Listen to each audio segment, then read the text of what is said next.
Alright, I'm C, and I want to talk about how to make interesting characters in role-playing games. So we got one over here. This is Talash Stone Splitter, which I've drawn for my Pathfinder first edition game. We are 3 sessions in and I'm having a lot of fun. And friends have complimented that my character is quite interesting, and how I go about it, they express concerns that they get too focused on filling out all of these little details and questioning if their character is interesting enough. And I'm not too concerned about that. So I want to help establish how I make interesting characters and see if some of those are advice that you can take away with.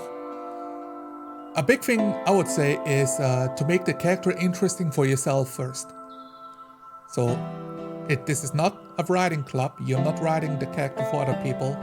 It's you give him motivations, you give him some ideals, you put him into the world and you roleplay him.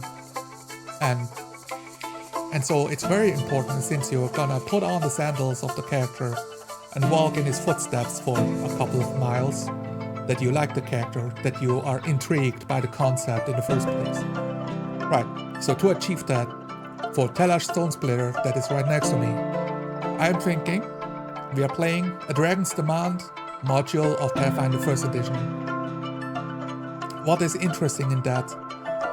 And I thought I would really enjoy some melee combat, because Pathfinder has a lot of options of bull rush, of hamstring, of knocking people over, of tripping them, because the combat maneuvers are quite versatile. Anyone can use them. And we use a supplement like Elephant in the Room that updates the fates to make them a little bit more streamlined, so you're not completely locked out of using them. A classic Pathfinder problem is having to spend too many feats to use a very niche ability, to the point that nobody really picks them because it makes you a super weak character. So that's one point. I want to explore more the martial combat. So I'm thinking, hey, I could play a Dwarf Monk. Dwarf Monk already very interesting, right? You can go a lot of ways with those. A monk, short, squat, strong, being the dwarf, right? And with the monk expressing martial prowess, which is a cool concept. There are not any dwarf monks that I've seen. If you can remember any role-playing games that you've seen in your own games or in media, let me know. And I thought the challenge would be to play What If He Is Black? Obviously, The Rings of Power is a TV show that has been streaming the last couple of years through Amazon, and I've only seen snippets of that, and I just thought the black dwarves are kind of a joke in that series. They're not written very well. So as a base idea, it's okay, a black dwarf monk. Does it work in the setting? And I talked with my game master, is this even possible? And yeah, there are dwarves that have lived on the surface for over 500 years in the Mazambi Expanse, one of the few that have erected a sky citadel. So I'm okay, good, I can explain away, not explain away, but I can justify why he is black and why he's a dwarf. And now I have to think, okay, but why am I a monk? I got the combat reasons, right? So I got something interesting to bite into of the system that we are using. But how would I make the monk work? I thought, well, I really enjoy the idea, since we are playing a Dragon's Demand, which is a far away land, that I am lost. So how can I be lost? At the start of the game, my character is kidnapped by dark elves. Or he might be kidnapped by somebody else on the surface of the Mazambi Expanse and got sold to dark elves. So now I have the spark in my head. Oh, that is interesting. I can do a lot of things with that. A sturdy dwarven classic culture, one of the few that lived to the skies, in the Sky Citadel, living amongst the firmament of stars. But now the big twist, being kidnapped and sold as a slave. And I think, oh, there's so much potential here. I can be a slave for 10 years or 20 years. And that made it clear, like, oh, the Dark Elf tried to break Tellar's Stone Splitter. But when other dwarves or other slaves break, he instead started building his inner palace, an inner sanctum in his mind, to meditate and to protect himself.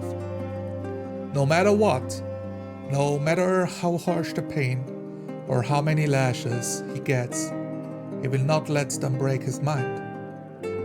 And he found a peace in that, and he was looking to find balance in what he is doing, to control his body, and through the control of his body, help him control his mind, even if the Dark Elf tried to break him, because that is the last pleasure he wants to give a Dark Elf. The pleasure of breaking a dwarf is beyond the realms of possibility. It cannot be allowed. And I think that is a fantastic start for Monk. It goes in stark contrast with how you would see monks depicted, because very often you have one of two things. You have a teacher, right? A master, your sensei, or you have a dojo, your monastery, your sect that teaches you the martial prowess, that teaches you meditation, that teaches you the ways, the different ways. It might be a ninja school, it might be a Shaolin temple, it might be the flying crane, the white crane temple. It can be many different ways. And it can be Eastern and Western, I believe. Because what you need is the philosophy of balance. I think that is very strongly connected to the monk. And the martial prowess, the actual physical activities of being strong. And that you have some variation depending on the system that you're playing. And I thought, but the first monks, right, who start all of these schools, and I love the idea, it's the guy that cannot do anything about the local regime. He was a political opponent, and now is worried that he might get killed for heretical, thoughts. So they escape to the mountains and live there for 30 years, and all they focus on is to not lose their mind and keep on practicing their art, their martial art. And very much in the same way, life is the harshest teacher. And the Dark Elf tried to break the dwarf. So I'm gonna take the lessons out of that as much as he can to help him overcome this challenge, to rise above it. And this makes for an excellent level 1 character. I think that's how I made the dwarf monk work. That's how I make him interesting for me. Because I've already played with concepts that have to deal with drow. I have two different ones. One of them was a deep gnome who also lived as a slave.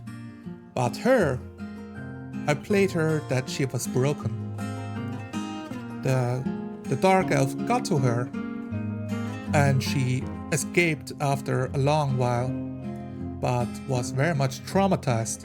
And that was fun to roleplay out because other player characters could contrast with her being a former slave and being worse for it, being cold and calculated and uncaring, and trying to find ways to have her connect again and allow her to become vulnerable over time was incredibly meaningful. Like, sincerely meaningful. I hope I used that word correctly.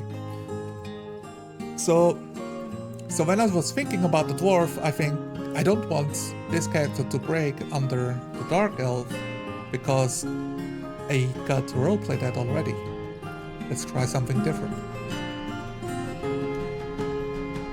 Another concept was that I mentioned was playing a dark elf male wizard, and being male, like under the matriarchal hierarchy, was also treated more like a manservant, and being a wizard, he was basically used as a weapon, teaching him spells, formulas, training him, more like you would train a dog.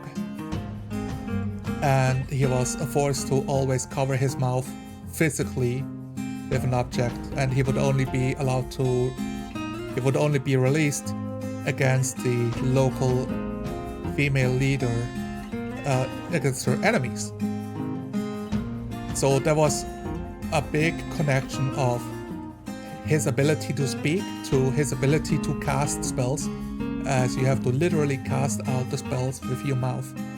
And the fear attached that if he does not have his mouth locked up, that he might accidentally cast a spell if he tries to speak and put everyone around him that he loves and is dear to him in danger.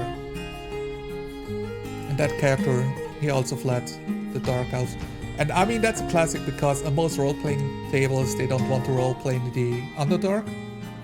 The adventures are happening on the surface. So I'm just adapting the character concept to somebody that has escaped or has a reason to be on the surface, to lower the friction of what the game master wants to do, without, as long as it still makes sense for my character to be there. And I thought those are all three very cool concepts that are very distinct and very different. Those are the ones focused around the Dark Elves that I find very interesting and thematic. Alright. So, making the character interesting for you. That's how I do it. Let me think, is there any other way that I would advise? Right, there was this, my buddy Kate, he asked like, do I spend a lot of time thinking about this? How much do I have written down? Because he got the feeling that my characters are so complex that surely I got everything planned out. The answer to that is I did not. The core concept isn't too hard. And I like the way that Stephen King does it in his books. As far as I know, I'm not too literate, so people can comment in the comment section. Stephen King comes up with characters and their aspirations and their tics, what they do, how they tick, and he just puts them in a book and writes out what they do. He doesn't think about a story to like cool moments that's gonna happen. He just plays them out until the characters meet, and then plays out those scenes and just writes it down onto paper. If you think like a writer, you might think, well, I gotta make sure that my character is in stark contrast to the main enemy of the adventure, so you can have this cool, epic battle, yada yada. And I don't think like that at all. I'm not too worried about writing a cool story when I roleplay. I'm worried about when the scenes emerge of something happening that I know that I take it in as my character and react the way my character would react. The last session we played, session 3, we fought a monster. There was a monster outside the mansion, and we were talking with the Baroness Debbie about helping out in town, and there was a scream, the fight of the soldiers. Fighting off some monster. We are running outside to fight the monster. And my character, we all fight this creature, a Dwarf, which has like wings on its back, 6 digits on each hand, 6 fingers instead of 5. It has 4 eyes. It looked like a ghoul, but we realized it is not a ghoul. It is very pale, but not the same as a ghoul that we have fought earlier in a dungeon. And for me, as we killed the creature, I stepped on its back, and I reminded myself, alright, it is dark outside. So I roleplayed like, I cannot tell if this creature is dead. It is so dark out here. And the Game Master roleplayed the card, I'll take care of this, and rose the halberdier to cut off the head. Alright, now it's no longer a problem. And I found that very, very immersive. And the players, we all had a turn. Our noble Magus pulled up the cut off hand and held it up in triumph to show to the Baroness how we have overcome the challenge. Shair was very much wiping off the sweat, like calming down, glad that the fight is over. And my character stepped off the creature and ran over to the fallen guard on the ground. And I kneel down and check his pulse, I check for the wound and apply pressure. And I don't know how to heal people. I mean, I know some first aid because it's something that you pick up. If you watch lots of movies, you can also think of what you could do. But my character doesn't know much about healing. He's just applying pressure. I make a roll. And the Game Master, I got a success. I managed to roll a 22. The guard has stabilized, and the wounds are clotting up, and he will make it through. And that, I find, is such an interesting and strong contrast of one character is happy the battle is over, the second one is triumphantly showing off the bounty, and Talash is worried about the life of another soldier that is on the ground bleeding out. I don't know if he's dead or alive, but Talash doesn't think about the glory. He thinks about making sure that the warrior gets to live. That's what's on his mind. That's what his concern is. And getting into the headspace of your character to see the world like the camera is right behind your eyes as you look around and see what you see. It's very important to have this immersive experience. So yeah, let's see. Any other ways to make the character interesting? One of them was I very much enjoyed that the character concept. The reason I picked a monk and not a class like the bruiser or the brawler, a melee class that is unarmed but does not need any key points. That was a possibility, and it would also fit a dwarf. But I find a dwarf that finds a stronger philosophy behind it to achieve this iron will, but also a balance in his mind and in his heart to counteract against the rage or bloodlust that some dwarves can feel or lean into, like a slayer would. I find very interesting because if I think about that, I don't think I've ever met any dwarf roleplayed that way. Certainly they're like noble dwarves that are roleplayed like warrior kings, but not like a monk. And that's why I thought that this class would be a very interesting fit. The creature had a blade on it in the shape of a kukri from a faraway land, and we explored about like what this blade could be. It was made of glass, but very flexible and would not break if I slammed it against my walking stick. So we went to the gnome and she helped us out to fill some gaps, gain information. And she was quite useful because it allowed us to have an NPC make all of the lore checks, because none of us are really able to make lore checks. We don't have the skills that fit that, so to say. You know, we don't know much about the lore of the region. We have two outsiders, and the noble is more worried about like being a magus and about ruling the lands than history, I believe.